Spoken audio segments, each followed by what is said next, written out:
Hello again, James Middick speaking. Today, I'm going to show you my favorite prompting trick slash AI tool trick that makes sure helps you get really great responses from any of the tools that you're using.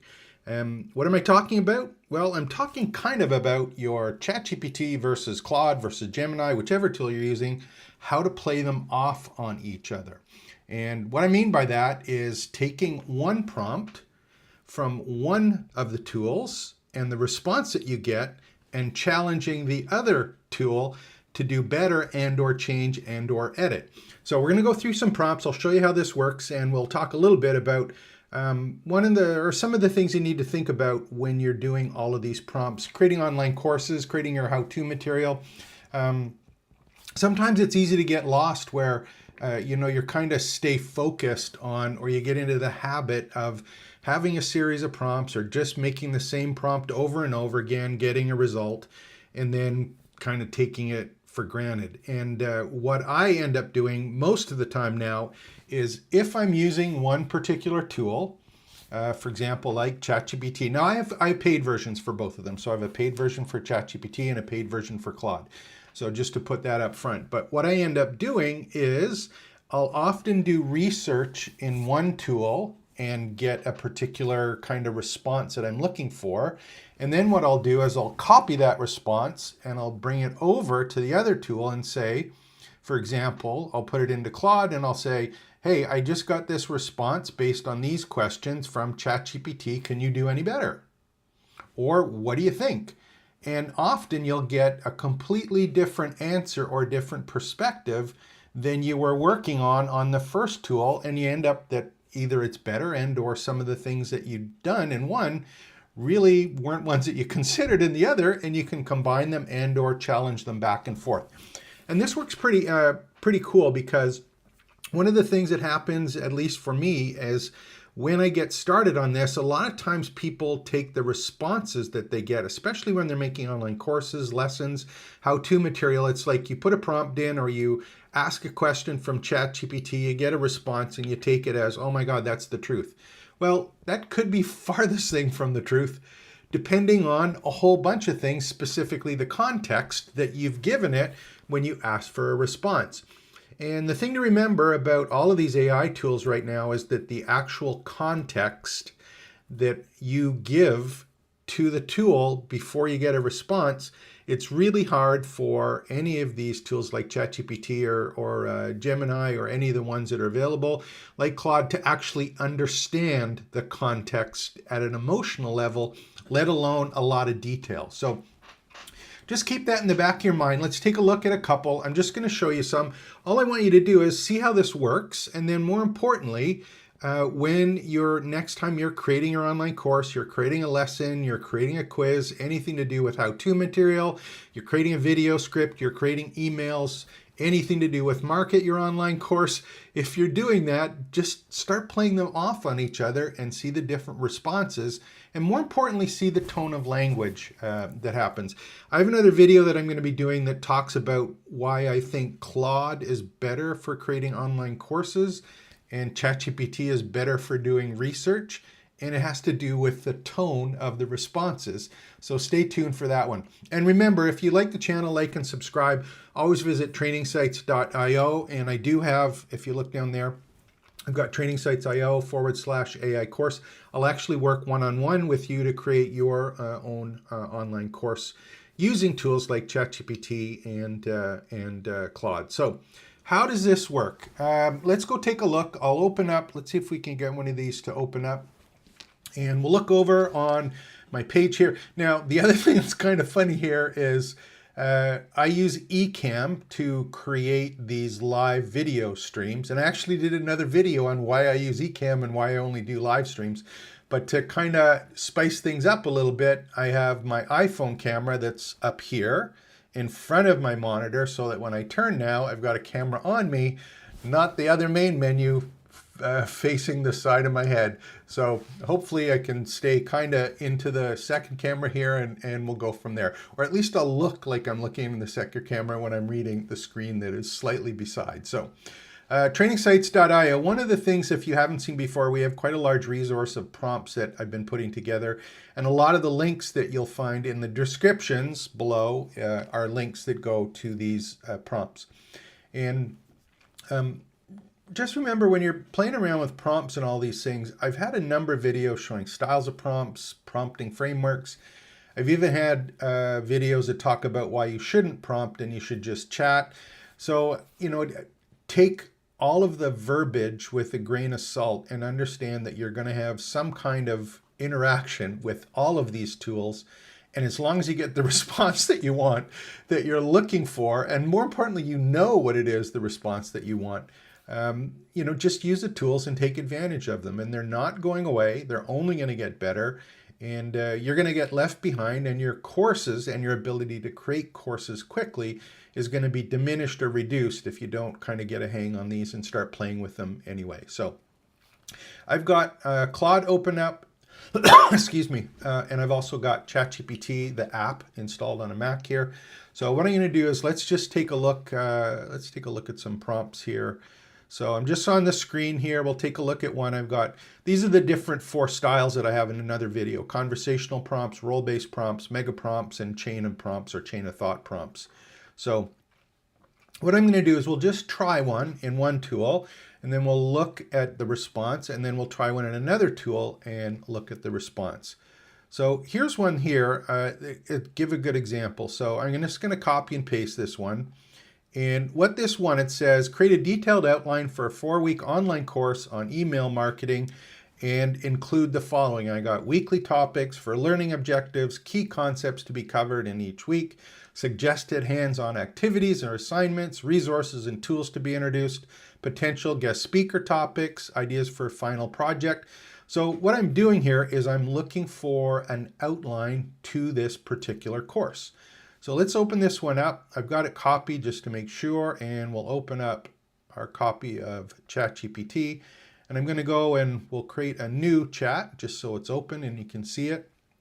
And in the bottom, I'm going to go put it in, and I'm just going to copy and paste. And again, this is just a course on email marketing as an example.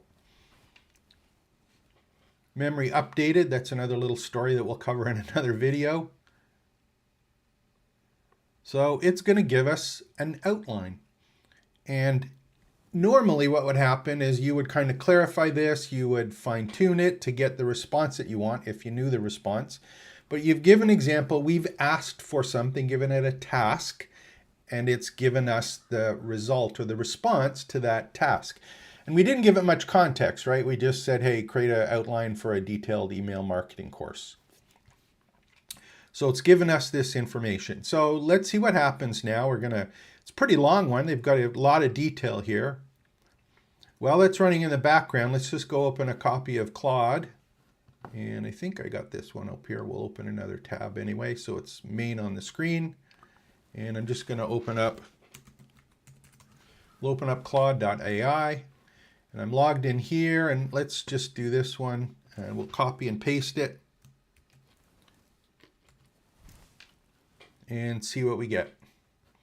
Okay, so same prompt, 2 different tools, and what's actually happening with these.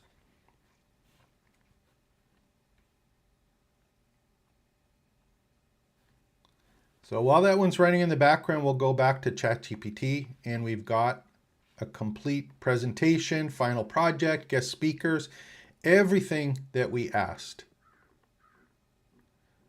So I look at this and I go, okay, that's a pretty good answer. And then maybe I want to go back and take a look at Claude, and I take a look at this one, and you can see that it's got a bit of a different response, and including some of the different tools that it's recommending.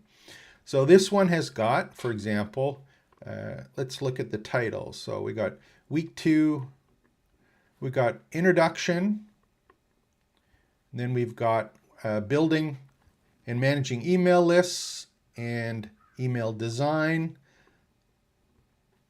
automation, and final project. So it's a 4-week one that it came up with. The other one that we came up with was, let's see how many weeks this one was. It was introduction to email marketing was here. So this one is here. And then we had crafting email campaigns, which is different than the other one.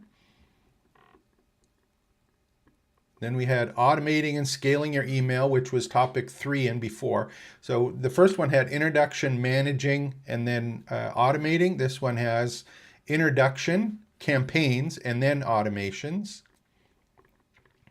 And then this one had optimizing and measuring success. So you can see we got 2 completely different answers from 2 tools based on the same prompt. And again, the prompt wasn't detailed, didn't give a lot of context, but I just wanted to show you, you're going to use different ones on different answers. So what I do sometimes, and this is the part that I'm trying to get you to look at, is if I go and copy this one, I'm just going to copy it. So I've copied the one I got from ChatGPT, and I'm just going to go back over, we'll go back over to Claude. I'm just going to go and I'm going to say, and again, I'm not using fancy prompts. I'm just having a conversational chat here.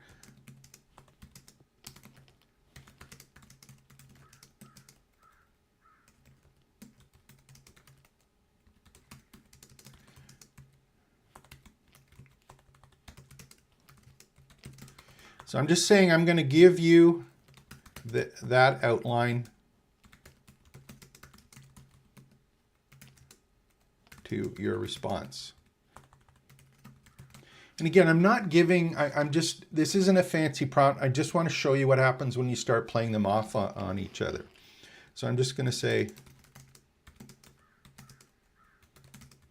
and I'm explaining these like in normal language so you see it. So here's the other outline, and I paste it in.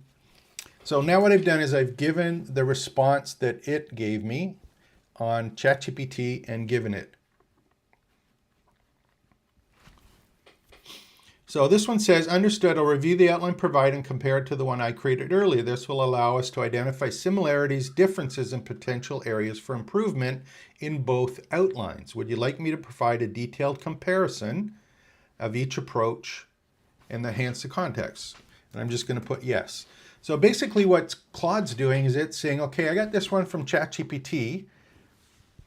Limited capacity constraints. Look at that. Isn't that wonderful? So let me see if I've tried again. See if we can get this to work again for me. It's given me, Claude's given me, sorry, I've used up too much limited capacity responses. Let's see if I can get this to go. There we go. So I'm getting a partial response now. There we go. So it's giving me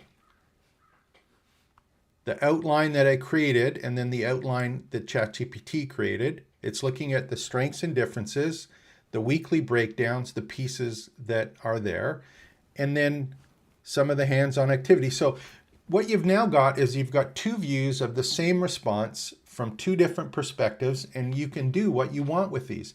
And this gives you a whole bunch of flexibility, not only in terms of doing outlines, but creating course content, marketing material, everything that it is that you're focusing on when you're working on these things.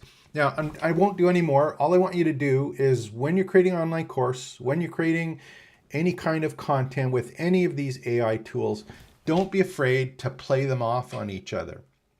And you're going to be, I think, amazed and delighted at stuff that comes up, not only because it's different, but because it gives you a whole bunch of different flexibility in terms of what's going to happen.